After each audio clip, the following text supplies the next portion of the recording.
Bharatiya Janata party लगातार इन चीजों से परेशान नजर आ रही है, जिन चीजों से उनके इलेक्शन के एफर्ट्स प्रभावित हो रहे हैं। भारतीय जनता पार्टी ने रिसेंटली ही एक लेटर भी लिखा था इलेक्शन कमीशन को, राष्ट्रीय इलेक्शन कमीशन को, जिसमें रिक्वेस्ट किया गया था कि जितने भी आईएएस ऑफिसर्स हैं, टेंटेड आईएएस ऑफिसर्स हैं, जिनके बहुत सारे वेरियस स्कैम्स में नाम आए हैं और प्रोब्स चल रहे हैं ईडी द्वारा, उन सारे टेंटेड ऑफिसर्स को इलेक्शन ड्यूटी से हटाया जाए। इनफैक्ट इलेक्शन कमीशन ने इस पे काफी अच्छे से संज्ञान लिया और कॉग्निजेंस लेने के बाद कई ऐसे ऑफिसर्स हैं, कलेक्टर्स हैं और आईएएस आईपीएस ऑफिसर्स हैं जिन्हें इलेक्शन ड्यूटी के लिए for the time being assembly elections 2023 तक उन्हें ड्यूटी से हटा दिया गया है।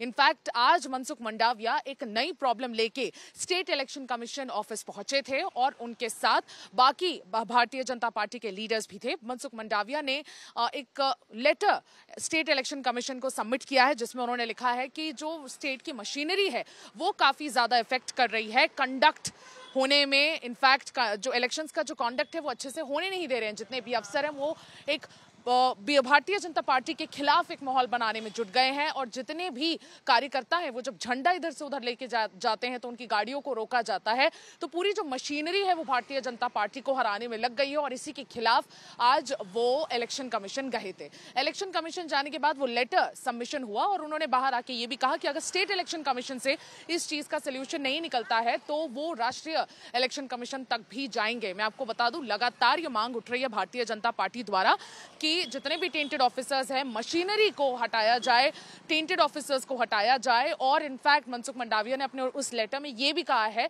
कि जिस तरह से जितने भी बीजेपी के लीडर्स रहे हैं बस्तर के सेंसिटिव एरियाज में और उनकी जिस तरह से ब्रूटल किलिंग हो रही है, वो उसके अगेंस्ट भी उन्होंने इसमें बात कही है और कहा है कि उनके बीजेपी लीडर्स को प्रोटेक्शन भी दिया जाए, स्पेशली ऐसे एरिया में जहां उन्हें खतरा है।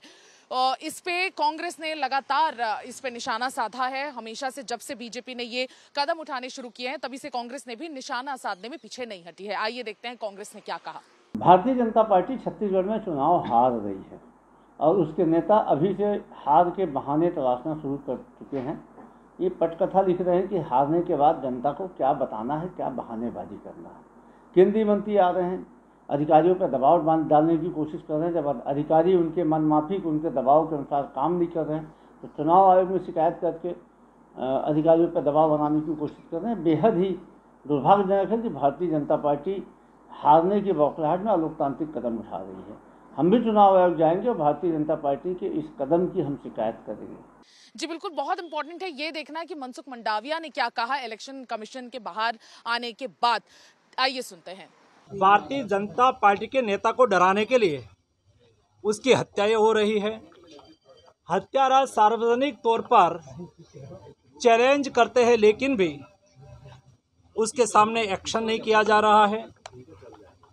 कई क्षेत्र में दंतेवाड़ा, नारायणपुर, बीजापुर जैसे विधानसभा क्षेत्र में खुलेआम आदर्श आचार संहिता का भंग हो रहा है।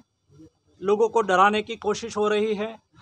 ऐसी स्थिति में निष्पक्ष चुनाव हो ये बहुत आवश्यक है।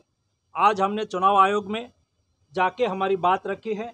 देख सकते हैं आप कि किस तरह से इलेक्शन माहौल अब दिन ब दिन एकदम प्रचंड रूप लेता चला जा रहा है और इसीलिए जितनी भी जो इलेक्शन कैंपेनिंग है वो जोरों शोरों से हो रही है, लेकिन उसमें जो पाबंदियां हैं, उसमें जो रुकावटें हैं वो आने पर बीजेपी काफी ज्यादा परेशान है। बीजेपी काफी ज्यादा छटपटा रही है और उस छटपटाहट में सेंट्रल लीडरशिप आई और सेंट्रल लीडरशिप ने स्टेट इलेक्शन कमीशन तक अपनी बात पहुंचाई। देखना ये खास होगा कि अब स्टेट इलेक्शन कमीशन इस पे क्या करता है और अगर संज्ञान नहीं लेता है तो फिर राष्ट्रीय सेंट्रल कमीशन के पास बीजेपी जाएगी और उसके बाद देखना ये खास होगा कि कब इस पे एक्शन हो सकता है।